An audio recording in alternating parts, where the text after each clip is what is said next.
Hello tout le monde, j'espère que vous allez bien. Je vous retrouve pour une vidéo à notre petite vidéo monthly au final, qui est notre petit reading update du mois de décembre. Oh my god, le dernier.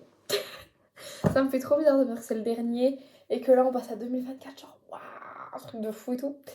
Genre incroyable, je suis hyper contente, hyper contente, genre vraiment. En plus moi aussi j'ai lu des trucs différents et ça c'est vraiment cool parce que ça c'était hyper important pour moi de lire des trucs différents et là on est vraiment sur des différences.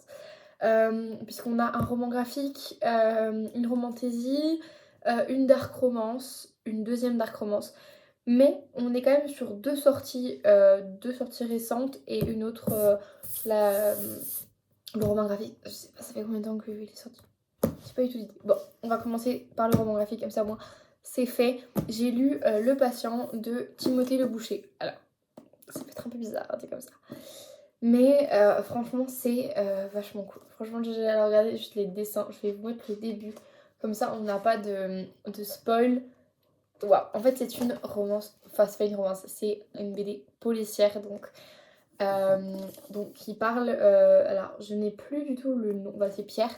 Donc, en fait, Pierre, c'est pas le plus jeune, mais c'est un des frères de la famille Grimaud. Et en fait, il a une grande sœur.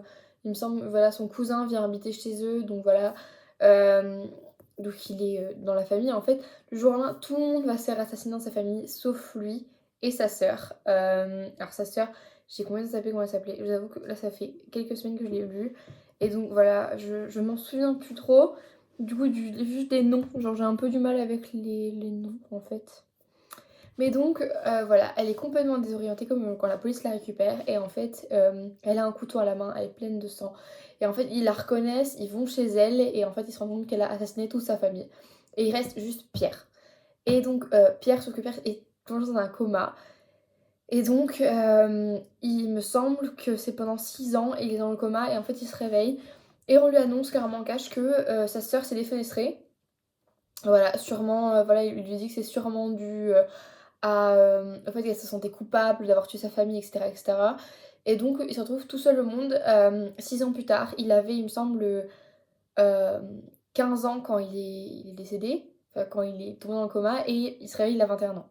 Donc, il comprend pas ce qui lui arrive, il sait pas quoi faire, et on va lui donner une psychologue, Anna, qui est une psychologue, alors, il me semble, hein, spécialisée en psychocriminalité et donc qui aide et qui appuie les policiers et les enquêteurs pendant ce genre de crime. Et donc, elle se retrouve là, elle va du coup prendre Pierre comme patient. Et en fait, Pierre va au fur et à mesure du coup lui parler, lui dire des choses. En fait, Sienna, c'est une écrivaine, donc elle a écrit pas mal de livres sur des affaires, etc., qu'elle a menées du coup avec la police, etc. Et donc, on va apprendre de fil en aiguille. Voilà, jusqu'au milieu du bouquin, tout est rose, tout suit une même traite, et à partir du milieu du bouquin, tout part en couille.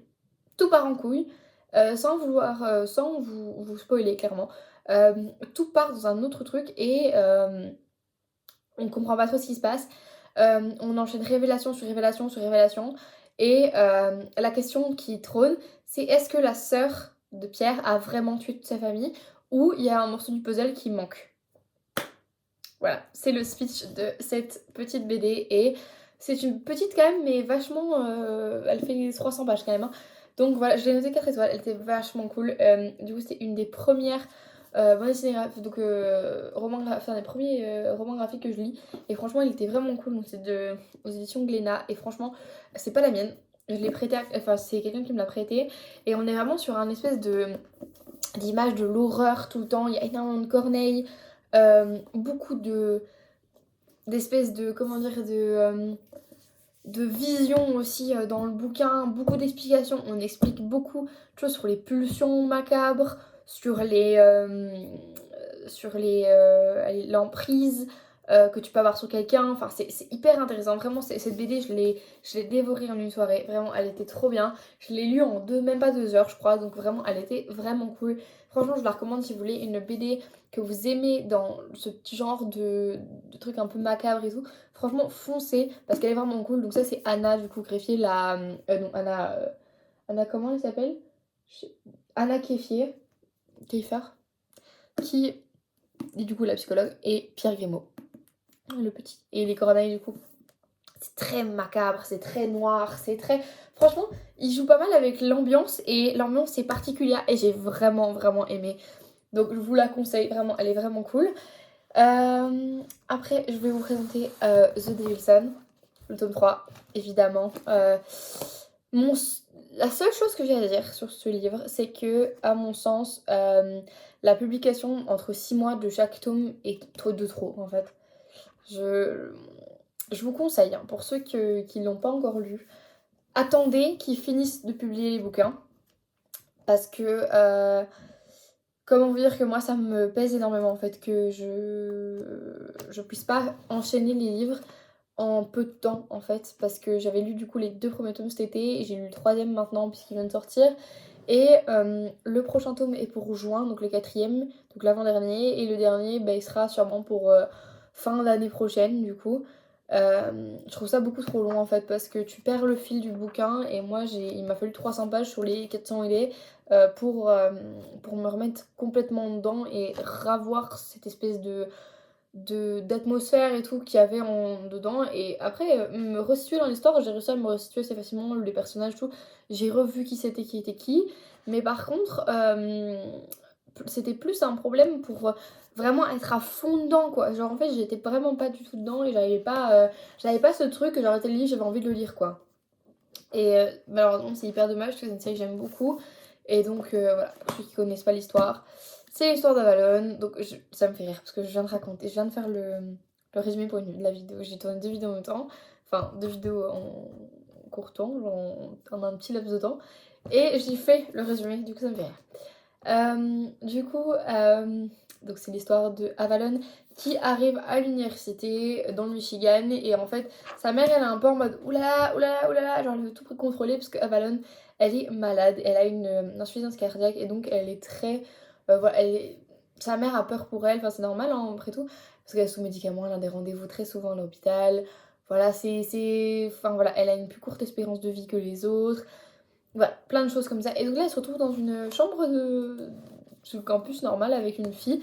Et elle va vraiment se lier d'amitié avec cette fille. Et en fait, cette fille, son frère, elle fait partie d'un gang. Et en fait, malgré elle, Avalon va être mêlée à ce gang. Elle va faire la connaissance de Clark, qui va être le protagoniste de l'histoire. Qui clairement... bah, il est pas si désestable que ça. J'avais déjà fait une review cet été en vous disant que clairement, c'est... pour moi, c'est le compromis entre Asher Scott et Asher Scott. Voilà, c'est le parfait compromis. Il est, ma foi, assez agréable. Et vraiment, foncez pour lire la série, elle est quand même vachement bien. Et là, vous avez quand même 3 tomes, un 4e qui fin d'année. Voilà, fin de l'année scolaire. Je pense qu'en vrai, voilà, juste il faut les lire en pas trop de temps. Mais franchement, vraiment cool quand vous les enchaînez. Pépite. Vraiment, j'ai trop aimé. Et j'ai raccroché du coup dans les 5 dernières pages. Et là, à ce moment, j'étais hype. Mais voilà. Un peu de longueur aussi au début, j'ai trouvé. Enfin voilà, bref. Après, on va passer à Troublemaker. Alors, donc de Laura Swan. Parce que c'est pas l'autre. De je sais plus qui d'ailleurs, j'ai oublié. Donc, je me perds. Donc ça c'est banger de ouf, c'est mon coup de cœur de ce mois-ci, c'est vraiment, ça a été un banger, on va pas se mytho. Ça se passe à Londres, c'est super, vraiment j'ai trop aimé. Juste BMR, quand est-ce que vous allez annoncer la suite? Parce que là, c'est tout ce que je rêve actuellement, d'avoir la suite de ce bouquin, parce que vraiment, banger, et j'ai eu des émotions dans ce bouquin, les gars, mais j'ai eu des émotions, genre, que vous ne... vous ne soupçonnez même pas, genre vraiment je me sentais trop investie. J'ai fini dans la voiture, comment dire que moi de toute façon lire dans une voiture c'est pas possible. Donc je sais pas par quel miracle j'ai réussi à, lire dans la voiture, mais j'ai lu dans la voiture et vraiment c'était beaucoup trop agréable et franchement super bonne lecture. Donc si vous hésitez à lire ce livre, foncez. Donc c'est l'histoire de June et Shane. June elle a rien pour elle dans sa vie clairement. Elle se fait harceler à l'école, elle a perdu sa meilleure amie à cause de fausses rumeurs et de fausses histoires. Elle se fait battre par sa belle-mère. Son père ne veut pas se l'avouer. Elle est interdite d'être auprès de son frère. Elle n'a pas le droit d'entretenir une relation avec lui. et elle a perdu contact avec sa mère. Genre sa mère biologique, elle est partie à New York et depuis qu'elle est partie à New York, elle va se revoir, voilà. Et voilà, et du jour au lendemain, elle finit son année, elle apprend que son... Très très joyeux d'ailleurs. Elle apprend que son prof de maths s'est suicidé et que donc ils vont avoir un remplaçant l'année prochaine. Et donc elle vit son été tranquillement. Un soir, elle sort de chez elle parce que clairement l'ambiance elle a chié chez elle. Et elle se dit bon bah je vais sortir. Elle se retrouve dans un square. Et donc pour ce qui se passe, c'est une petite aire de jeu entre deux rues à Londres. Enfin même en Angleterre et tout. Et en fait, elle va faire la connaissance de Shane, qui se présenterait pas à ce moment-là, mais bon, on sait que c'est lui. Voilà, il va parler ils vont parler à deux, enfin voilà, rien de très spécial. Ils vont se dire au revoir, ciao ciao, bye bye, et elle rentre chez elle. Elle repense à lui de temps en temps, lui aussi repense à elle. Gros banger aussi, il y a énormément de PDV. Donc t'as des PDV Shane, PDV June, donc c'est trop cool. Vraiment, c'est trop bien, t'as de tout, donc c'est parfait. Je tiens à te dire, du coup, c'est une romance. Non, je le dirai après. Attendez. Mais du coup, c'est une.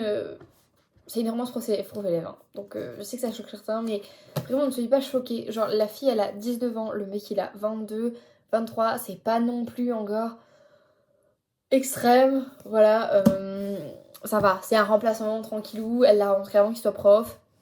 That's ok, d'accord. Et donc, June va un soir se faire cambrioler et elle va reconnaître Shane, qui du coup est là. On apprendra plus tard en fait qu'il s'était retrouvé dans ce square pour faire parce qu'il faisait du repérage dans sa rue. Et ils vont donc voilà, il va la protéger entre guillemets parce qu'en fait il va dire qu'elle est pas là, qu'il y a personne, que voilà, ils ont mal entendu, il y a personne, blablabla. Il va clairement la protéger et elle va être profondément choquée par enfin profondément, assez choquée quand même par ce cambriolage. Et à la rentrée, elle est loin de se douter qu'en fait son nouveau prof de maths, remplaçant du coup, c'est Shane.